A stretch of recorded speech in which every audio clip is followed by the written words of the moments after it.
An Abdullah bin Amr radhiyallahu anhuma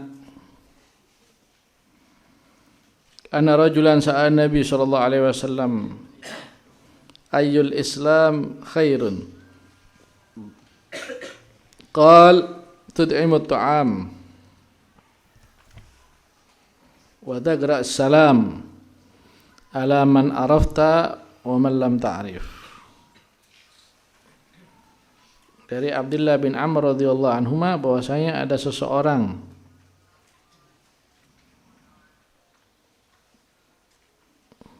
bertanya kepada Nabi sallallahu alaihi wasallam. Ini sering di hadis itu ada sebutan yang tanpa nama.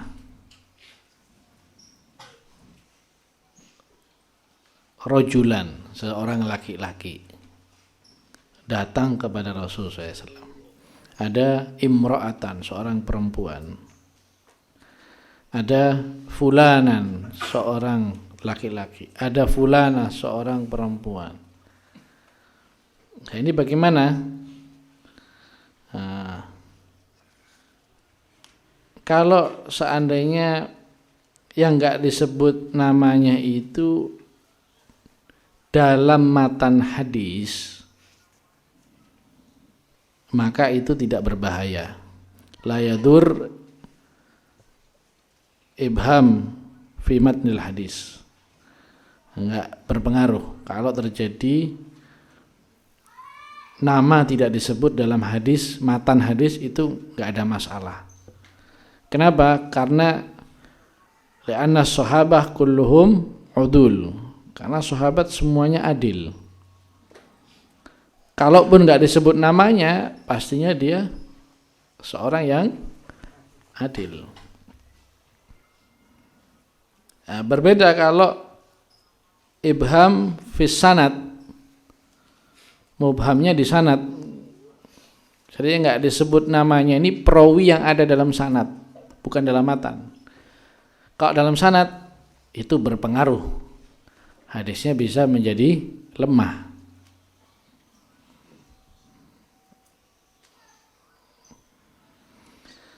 Ada seseorang bertanya kepada Nabi SAW, Islam apakah yang paling baik?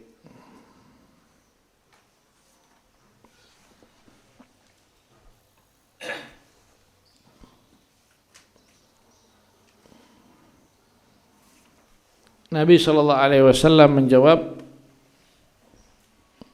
artinya di antara ibadah atau isi dalam agama Islam, apa yang paling baik? Nabi SAW menjawab, engkau memberi makan, tud'imut ta'am,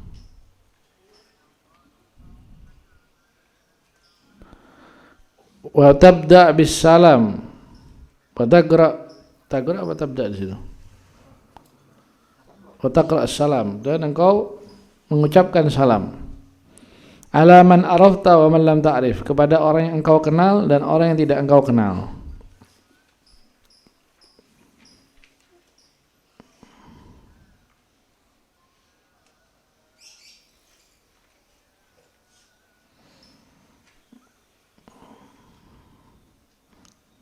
Nah, ini di hadis sebelumnya ada kesamaan.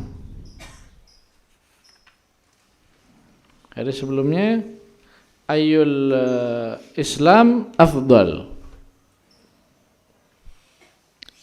Ajaran Islam apakah yang paling afdal? Ibadah apakah yang paling afdal? Itu di hadis sebelumnya. Tapi jawabannya berbeda. Di sini jawabannya man salimal muslimun min lisanih wa yadihi. Nah, ini kok beda? Pertanyaan sama, jawaban berbeda. Di sini disebut oleh Al-Imam Syekh Ali Sabuni itu berbeda jawabannya walaupun pertanyaannya sama karena berbedanya keadaan orang yang bertanya. Jadi nggak harus sama jawaban, pendapat, hukuman itu nggak harus sama, tapi lihat kondisi orangnya. Kondisi adil itu nggak harus sama. Adil itu menempatkan sesuatu pada tempatnya. Paham ya saya? Nggak harus sama. Nah, begitu juga dalam hal ini jawaban daripada Rasulullah SAW itu tergantung siapa yang bertanya, keadaan yang bertanya, dan tergantung kondisi, situasi, dan maslahat yang terbaik bagaimana, yang maslahat bagaimana.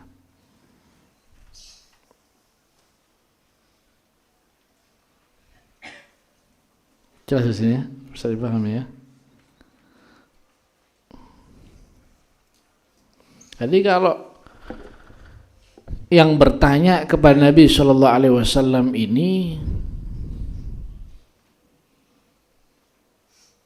bertanya tentang apakah yang paling afdol dalam Islam, kebetulan yang bertanya ini orang yang punya bakat untuk jihad, punya badan yang besar, berotot, kemudian pemberani,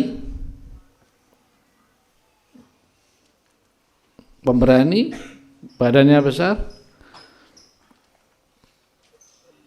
Jangan dijawab iktikaf di masjid. Nah gitu. Orang badannya besar, ahli strategi perang, ya disesuaikan keadaan penanya, yang maslahat bagaimana bagi dia ini. Akhirnya Nabi menjawab al-jihad fisabilillah. Nabi jawab jihad karena ini paling cocok buat orang ini, jihad. Yang maslahat bagi orang ini bakatnya jihad. Jelas ya? Nabi mengatakan jihad. Datang seorang lagi, Nabi melihat anaknya ini kurang bakti sama orang tua,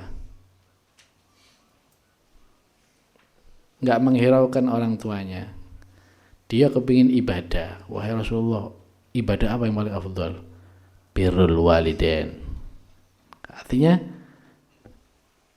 melihat kondisimu, keadaanmu, maka yang maslahat bagimu adalah birrul walidain. Makanya jawaban Nabi berbeda. Nabi pernah mengatakan ketika ditanya paling afdal, as-salatu ala waqtiha. Pernah lagi Nabi menjawab hajjun mabrur. Pernah lagi Nabi menjawab tadi itu tud'imut ta'am. Pernah lagi Nabi menjawab man salimal muslimun min lisani wa yadihi. Wah, banyak. Jadi jawaban harus sama. Ibn Sirin rahimahullah, beliau ahli takbir, orang yang ahli dalam menafsirkan mimpi. Ibn Sirin, datang seseorang, wahai Ibn Sirin, saya mimpi adzan. Kata Ibn Sirin, siap-siap, engkau bentar lagi pergi haji.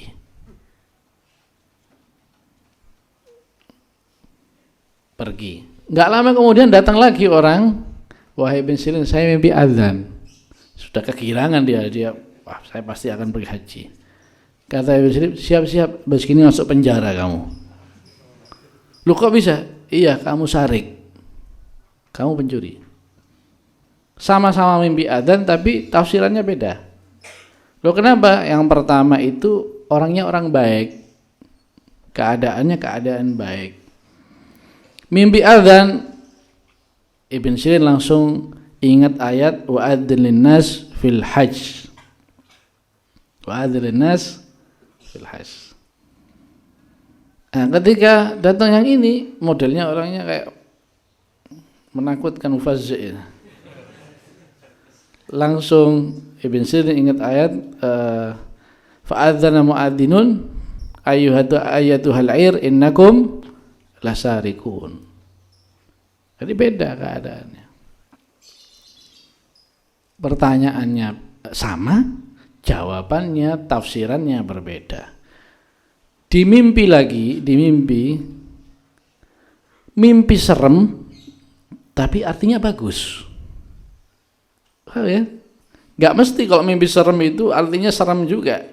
Mimpi serem artinya bagus. Ada mimpi bagus artinya serem. Contohnya orang mimpi jadi manten, mau mati. Kalau lihat tafsirnya loh ya, tafsir mimpinya ya.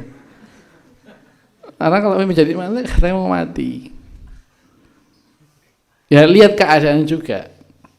Makanya di kitab takbirnya Ibn Sirin itu pasti di situ perinciannya panjang.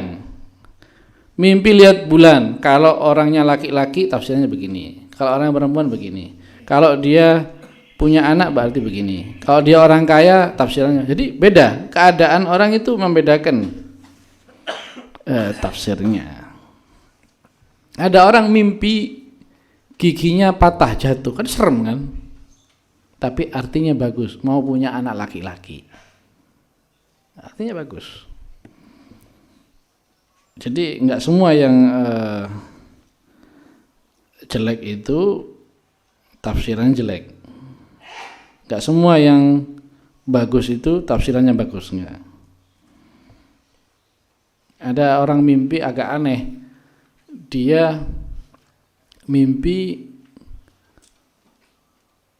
nutup mulutnya orang laki-laki dan maaf nutup farjinya milik perempuan, kemaluan perempuan, kan kayak menjijikkan itu mimpinya. Terus ditanya ke Ibn Sirin, kamu seorang muadzin di bulan Ramadan. Ternyata benar, dia muadzin di bulan Ramadan. Ya tugasnya dia memang nutup mulutnya orang laki-laki, nutup bukan mulut, nutup kemaluan perempuan. Jadi kalau tukang adzan itu di bulan Ramadan tugasnya dia sebenarnya nutup mulutnya laki-laki. Artinya nggak makan. Dengan adzannya dia orang nggak boleh makan, betul kan? Dengan adzannya dia orang nggak boleh makan. Beda dengan muadzin bulan Rajab, adzan jelek-jelek ya tetap mangan dong, iya kan? Kemudian di bulan Ramadan yang adzan itu juga menutup maaf kemaluan perempuan. Artinya apa? Dengan adzannya dia perempuan sudah nggak bisa lagi didatangi. Sabar rimik ngenteni buko. Paham ya? Jelas maksud saya? Jadi kan mimpinya jelek, mimpinya kayaknya menjijikkan, tapi artinya ternyata bagus. Jadi itu bisa dikondisi, harus melihat kondisi keadaan penanya. Kondisi keadaan penanya. Ada orang tanya, yang tanya ini orang nakal, orang ahli maksiat. Ustadz, mencium perempuan itu dosa kecil apa dosa besar? Iki lek sampean jawab dosa kecil, dibaleni beda. Terus ustadznya polos, oh dosa kecil, alhamdulillah cerah. Akhirnya ngambung-ngambung terus deh, maksiat terus. Nah, ini lihat penanya dulu, makanya harus bijak lihat siapa penanya. Oh, gimana ahli maksiat? Harus dikelabui. Oh, jangan macam-macam loh, hati-hati loh, itu sudah mengarah ke zina loh. Yang dilarang Allah itu bukan zinanya, tapi mendekati berzina. Harus begitu. Tapi kalau yang bertanya ini orang baik-baik, orang ahli ilmu, Dia tanya ini tujuannya bukan untuk melakukan, tapi untuk tahu hukumnya, untuk pengembangan ilmunya. Bagaimana hukumnya? Oh, itu dosa kecil. Itu dosa. Jadi harus bijak seorang ustadz, itu harus bijak. Seperti Rasulullah SAW ketika ditanya, bijak menjawab, lihat keadaan orangnya. Mau nyampaikan keutamaan ahlul bait, monggo. Tapi lihat dulu ahlul bait yang di hadapan ini bagaimana. Ada ahlul bait yang kosong dari ilmu, jauh dari ilmu, selalu mengarah ke maksiat. Jangan engkau sampaikan keutamaan ahlul bait, mereka semakin menyimpang. Ini sudah tahu ahlul baitnya enggak sholat, sudah tahu ahlul baitnya minum-minuman keras. Terus si orang tadi ini mengatakan, antum ini sudah megang kunci surga, antum ini. Antum berbuat apapun disucikan sama Allah. Wa yutahhirukum tadhira. Berangkat deh. Oh, sak botol kurang, sak kretai tak ombe. Yang biasanya masih sholat subuh, subuhnya nggak ditinggalkan. Biasanya sholatnya bolong-bolong, duduk bolong meneng, entek wis, nggak sholat belas, gara-gara salah menempatkan kata-kata tadi. Begitu juga kondisi dakwah, penyampaian di masa-masa sekarang ini ya harus disesuaikan dengan kondisinya. Kondisinya harus disesuaikan. Jangan semaunya sendiri, kan begitu. Lihat maslahatnya bagaimana. Kalau sekarang ini saya pakai metode dakwah ini nggak maslahat, bagaimana? Terjadi kekacauan. Nanti akan ada pelarangan untuk kegiatan pengajian. Lebih maslahat sekarang nggak pakai metode dakwah yang itu, pakai metode dakwah yang ini. Ya. Oh enggak, saya nggak peduli, pokoknya saya tetap akan begini. Nggak bisa. Sudah tahu di hadapanmu ada bahaya, kamu tetap menerjang. Itu namanya bunuh diri itu. Sudah tahu di hadapanmu ada bahaya. Kamu sudah nyampe di ujung gunung, depan ini jurang. Ya, kamu tahu itu kok jurang, bahaya, jatuh. Enggak, saya tetap melangkah, tawakal ala Allah. Loh, lembut kan untuk ninggalkan. Tahu jurang depan bahaya, dihadapi. Ya. Jadi itu sudah bukan berani yang dipuji agama itu berani dengan isyarat akal, isyarat agama, terukur, keberaniannya terukur. Tapi kalau beraninya yang tidak terukur, nggak sesuai isyarat akal, ini keberanian yang nggak dipuji oleh agama. Jadi keberanian itu nggak boleh terlalu berani, nggak boleh. Penakut juga nggak boleh. Terlalu berani itu akhlak nggak baik. Penakut itu juga akhlak nggak. Terlalu murah, royal, dihabiskan uangnya, ini nggak baik. Terlalu pelit juga nggak baik. Yang bagus itu tengah-tengah, royal. Paham ya? Ada orang naik atas genteng, betulkan gentengnya bocor. Nah, ini ada orang yang penakut. Wah, nggak berani, kepreset saya jatuh. Wah, nanti saya naik, nanti bagaimana kalau saya jatuh? Penakut, memang jiwa orang penakut. Naik tangga nggak berani, ya kan? Ini memang jiwanya penakut. Ini nggak baik. Lu mosok menek gini tok dak wani, menek gini tok. Lek orang laki-laki yang normal ya wani. Lek wong wedok pantes ndak wani naik. Lek wong laki ya wong segini tok normal ini. Naik berani. Itu normal. Tapi ada orang aku ndak gendeng. Aku katanya melaku dukuri kabel. Saya mau jalan di atas kabel.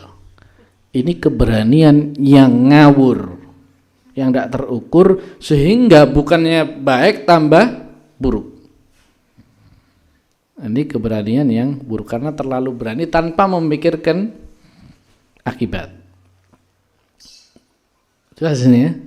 Makanya Nabi SAW kalau ada sahabat itu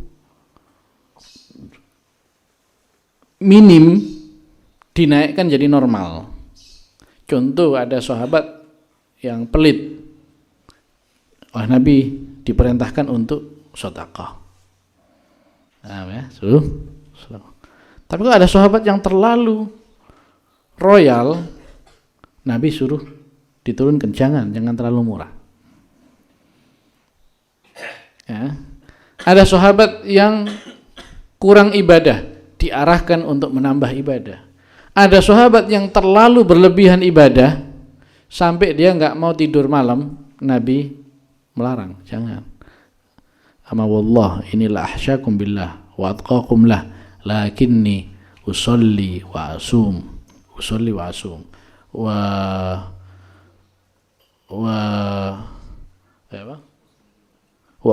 wa arqud. Kadang saya bangun malam sholat, saya juga tidur. Kadang saya puasa, kadang saya makan. Padahal saya paling takutnya kalian kepada Allah. Jangan berlebihan, maksudnya begitu.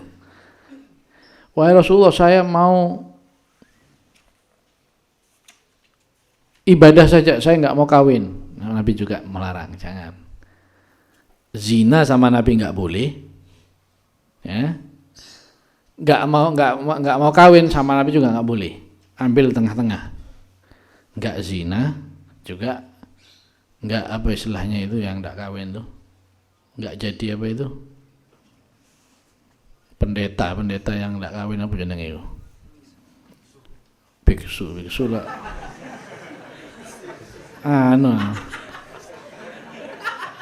kerasakti lah, sunggokong. Enggak, ini maksudnya nggak kawin. Orang yang tidak kawin Nabi nggak boleh, terlalu berlebihan sehingga tidak kawin nggak boleh. Orang yang zina juga sama Nabi nggak boleh, ditaruh di jalur yang tengah,